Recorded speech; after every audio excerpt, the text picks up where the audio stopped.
नमस्कार, स्वागत है आपका हमारी कहानी में। एक फजे धजे कमरे में दुल्हन के लिबाज में बैठी एक लड़की। पूरा कमरा खूबसूरती से सजाया गया था। गुलाब और मोगरों की फूलों की खुशबू फिजाओं में अलग ही महक घोल रही थी।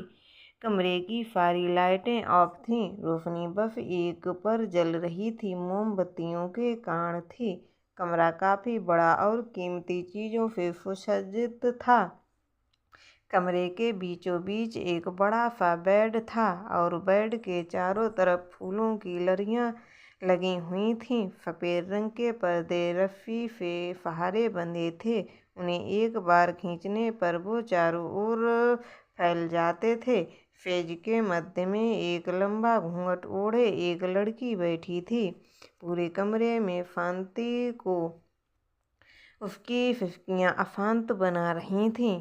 पारदर्शी घूंघट के पीछे काजल से सजे नैन उन्हें बड़ी बड़ी पलकों से ढक रखा था। वो झुकी हुई थी और अश्रु की धारा गालों पर कई रेखा चित्र बना रही थी। उस लड़की ने अपने सीने पर हाथ रख तेजी से धड़क रहे दिल को शांत करने के लिए कहा, सिवाय आंसू के कुछ नहीं है हमारे पास। अगर यही हाल रहा तो इस देह से प्राण निकलने में देर नहीं लगेगी। ऐसा कहने के पीछे क्या कारण था, इस सवाल का जवाब फिलहाल मेरे पास नहीं है और ना ही वो लड़की इस बात का मतलब समझ रही है। इन्हीं सब के बीच उस लड़की को बाहर से कुछ आवाज़ें सुनाई दीं। उन्हें सुनने की चेष्टा कानों ने की तो पलकों ने भी किसी को देखने की हिमाकत की। नजरें दरवाजे पर जा टिकी थीं। बाहर से कुछ लड़कियों के हंसने की आवाज़ें आ रही थीं। अरे जाइए जाइए, आज की रात भला आपको कोई रोक सकता है क्या? भला हम क्यों इनकी सुहाग रात में बाधा बने? ये बस हमारा नेंग दे दें, हम चले जाएंगे। किसी दूसरी लड़की की आवाज़ सुनाई पड़ी। आप सबको नेंग चाहिए ना, चलिए हमारे साथ। फिलहाल इन्हें इनके कमरे में जाने दीजिए। हाँ हाँ, क्यों नहीं, हमें तो बस अपने नेंग से मतलब है, आप दें या कोई और। ये कहते हुए कई सारी लड़कियों के हंसने की आवाज़ें सुनाई पड़ी। अंदर बैठी लड़की इन सभी आवाज़ों को सुनकर ये समझने का प्रयत्न कर रही थी कि आखिर बाहर चल क्या रहा है। और अब आवाज़ें धीरे धीरे शांत हो गईं और उसे लौटते कदमों की आहट सुनाई दी।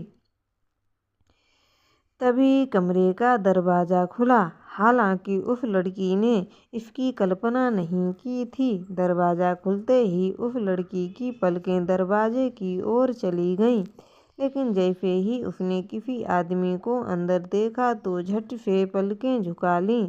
आदमी दूल्हे के लिबास में था। गोल्डन कलर की शेरवानी, गले में लाल दुपट्टा और माथे पर पगड़ी। उसने पलटते हुए अपनी पगड़ी उतारी और पास में ही टेबल पर रख दिया। उसने एक नज़र बेड पर बैठी लड़की की ओर देखा, फिर कमरे का दरवाज़ा बंद कर दिया। वो लड़की बस कस कर आंखें मूंदे मन ही मन महादेव का जाप करने लगी।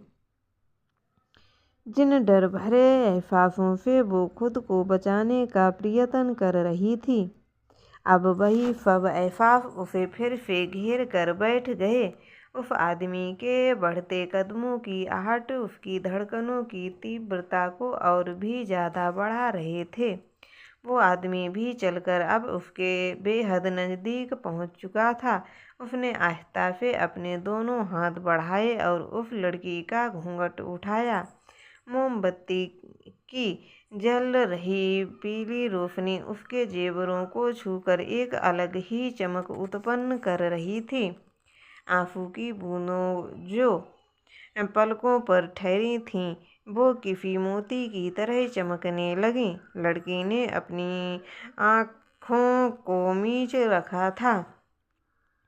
छोटी सी नाक जो भारी भरकम नथ को संभाले हुए थी, फुर्कलाल होंठ जो किसी भी पुरुष के अंदर कामुकता उत्पन्न कर दें। चेहरा आंसुओं की वजह से सूखा हुआ सा लग रहा था, जैसे घंटों तक रोई हो। वो लड़का उसका पास बैठा और अपनी एक उंगली से उसके चेहरे को हल्का ऊपर किया। बस उसकी इस छुअन से ही वो लड़की अंदर तक सिहर उठी थी। वो लड़की धीरे धीरे उसके होठों के करीब झुकने लगा। वो एक फासले पर रुका, सिर्फ और 2 इंच का फासला था कि उसके लड़के ने वो एक बार फिर उसके चेहरे पर मुआयना किया और फिर फीकी मुस्कुराहट के साथ बोला, सच कहा है किसी ने, स्त्रियों की सुंदरता के आगे बड़े बड़े महारथियों ने अपने हथियार डाल दिए। तुम्हें देखकर इस बात पर यकीन करने का मन कर रहा है। पहले भी कई बार तुम्हें देखा है, लेकिन इतना करीब से आज पहली बार देख रहा हूँ। इस खूबसूरती के आगे खूबसूरत शब्द कहना भी कम लग रहा है मुझे, लेकिन क्या तुम इस तारीफ की हकदार हो नहीं? उस लड़के के ये कहते हुए उस लड़की ने अपनी पलकें उठाने की कोशिश की। उस लड़के के हाथों ने लगभग उस लड़की के जबड़ों पर पकड़ बना ली थी और गुस्से से अपने दांत पीसते हुए बोला, खुद को समझती क्या हो तुम? मैं इतनी आसानी से पिघल जाऊंगा? तुम्हारी मासूमियत के आगे झुक जाऊंगा? बिल्कुल नहीं। तुम लोगों ने जो मेरे साथ किया है उसे मैं कभी नहीं भूल सकता। इतना बड़ा धोखा दिया है तुम लोगों ने मुझे। जरा सी भी शर्म नहीं आई ये सब करते हुए? मेरे साथ ही ये सब क्यों किया? आखिर कौन है से जन्म का बदला निकाला है तुम सबने मेरे साथ? धीरे धीरे कर उस लड़के की आवाज़ तीव्र होने लगी।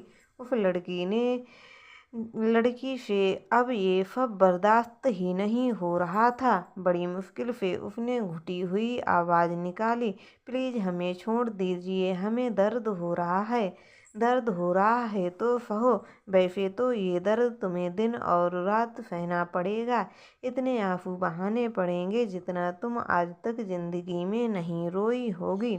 ये कहते हुए उस लड़के ने उस लड़की को झटके से छोड़ दिया और उसे बेड पर ढकेलते हुए खुद उठ खड़ा हुआ। जिन आंसुओं का उस लड़की ने कुछ पल के लिए रोक लिया था, अब तो फिर से बहने लगे थे। हिम्मत जुटाकर उसने बिना उस लड़के की ओर देखे कहा, मैंने कोई धोखा नहीं दिया है आपको। जो कुछ हुआ है सब इत्तेफाक था। किसी को मालूम था कि ये सब हो जाएगा। मैंने जानबूझकर आपसे शादी नहीं की। माँ पापा की कसम ने मुझे दुल्हन का लिबास पहना दिया। मैंने तो कभी सपने में भी नहीं सोचा था कि ये सब होगा। बंद करो अपना नाटक। मेरे सामने आंसू बहाकर तुम खुद को अच्छा साबित नहीं कर सकती। धोखा तुमने और तुम्हारे पूरे परिवार ने मुझे मिलकर दिया है। इस जबरदस्ती के बंधन को मैं कभी एक्सेप्ट नहीं करूँगा और ना ही तुम्हें कभी अपनी पत्नी का दर्जा दूंगा। दुनिया के सामने तुम मेरी पत्नी कहलाओगी जरूर, लेकिन मेरी नज़र में तुम्हारी कोई अहमियत नहीं होगी। मेरी एक बात हमेशा के लिए गांठ बांध लो, मैं तुमसे नफरत करता हूँ। नफरत बेतहाशा, इतनी कि तुम्हारे चेहरे से भी घिन आने लगी है मुझे।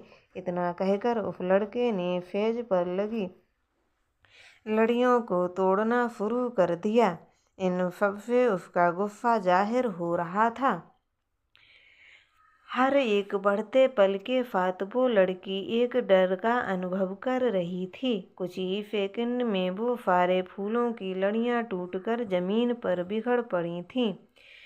उस लड़के ने बड़ी बेरहमी से उसे पैरों तले रौंदा और कमरे से बाहर चला गया। जाते वक्त उसने दरवाज़ा इतनी जोर से बंद किया कि जिसे वहाँ खड़ा कोई भी शख्स आवाज़ सुनकर कांप जाए। वो लड़की बिस्तर से नीचे उतरी और रोते हुए उन टूटी लड़ियों को अपने हाथ में उठाया। सबको अपना दर्द, अपना गुस्सा प्यारा है। क्या कभी किसी ने मेरे बारे में सोचा? क्या मेरी भावनाओं को किसी ने समझा? सबने आकर आदेश दिया और सिखाकर चले गए, एक अच्छी बेटी बनो, अच्छी बहू बनो, अच्छी पत्नी बनो। मेरा भी तो सौदा हुआ है, उसकी किसी ने क्यों परवाह नहीं की? सौदा मेरी खुशियों का, मेरे सपनों का, मेरे जज्बातों का सौदा हुआ है, मेरे जीवन का, मेरी रूह का, मेरी आत्मा का। मैंने कभी नहीं सोचा था कि यूं इस तरह किसी जबरदस्ती के रिश्ते में बांध दी जाऊंगी।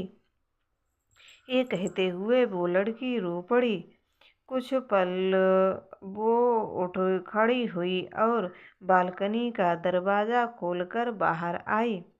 आसमान में आज पूरा चांद था और हो भी क्यों ना आज पूर्णिमा की रात जो थी। उस लड़की ने आंसू भरी नज़रों को ऊपर उठाया और चांद को देखते हुए बोली, तू तो पूरी कोशिश कर रही है अपनी रोशनी से जहाँ मैं एक उजाला करने की, लेकिन मेरे जीवन में ये उजाला नहीं और ना ही कभी होगा। मेरे लिए तो आज अमावस्या की काली रात है, जो धीरे धीरे कर मेरी खुशियों को निगल रहा है। कहते हैं सुहाग की रात किसी लड़की के जीवन में बहुत महत्व रखता है, क्योंकि वो सिर्फ दो जिस्मों के मिलन का रात नहीं होती, बल्कि रूह और आत्मा से भी दो अजनबी एक होते हैं। लेकिन इस वक्त यहाँ का माहौल इन सब से काफ़ी अलग था। उस लड़की ने अपनी आंखें बंद की तो उसे कुछ पुरानी यादें नज़रों के सामने तैरती हुई नजर आईं। घाट का पानी, मंदिर की घंटियों का शोर, किसी लड़की की हंसने की आवाज़ें जो बाहर से उसे अपने साथ चलने को कहती। इन सब को याद कर पल भर के लिए उस लड़की के चेहरे पर मुस्कुराहट तैर गई। लेकिन अगले ही पल कुछ उसके ज़हन में आया, जिससे वो मुस्कुराहट फिर से गायब हो गई। दरवाजे पर बारात का आना, जिस खबर को सुनकर वो चहक गई थी, फिर न जाने कुदरत ने कैसा खेल रचा दिया और बिठा दिया उसे डोली में। एक कसम ने उसे इस जबरदस्ती के रिश्ते को ढोने के लिए मजबूर कर दिया। इन सब को याद कर उस लड़की ने अपनी आंखें खोल लीं।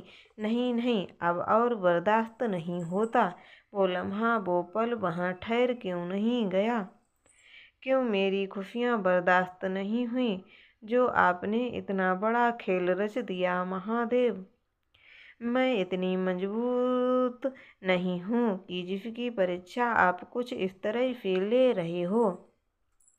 मैं टूट जाऊंगी, बिखर जाऊंगी, मुझसे संभाला नहीं जाएगा खुद को। सब नाराज हैं मुझसे, कैसे सहूंगी मैं इन सब के ताने। किसी ने मुझे नहीं समझा। माँ तो कहती थी शादी के बाद एक लड़की का दोस्त उसका पति होता है, जो उसे सबसे ज़्यादा समझता है। लेकिन मेरे साथ जो ऐसा हुआ कुछ नहीं। मेरी चाहत सब पीछे छूट गई। दिल में बसाया किसी और को, लेकिन फेरे किसी और के संग लिए। आखिर क्यों किया ऐसा आपने मेरे साथ ये सब? उस लड़की के पास खुद से करने के लिए कई सारे सवाल, लेकिन जवाब किसी के पास नहीं था, सिवाय आंसुओं के। उस रात उसका कोई सहारा ना बना, ना आँखों में चमक थी और ना ही कोई सपना। सब कुछ टूटा हुआ था। उसकी दबी हर आह से एक ही शब्द निकल रहा था, ये शादी है या फिर सौदा। तो दोस्तों, आपको हमारी ये कहानी कैसी लगी हमें कमेंट में ज़रूर बताएं एवं हमारे चैनल को सब्सक्राइब ज़रूर करें। धन्यवाद।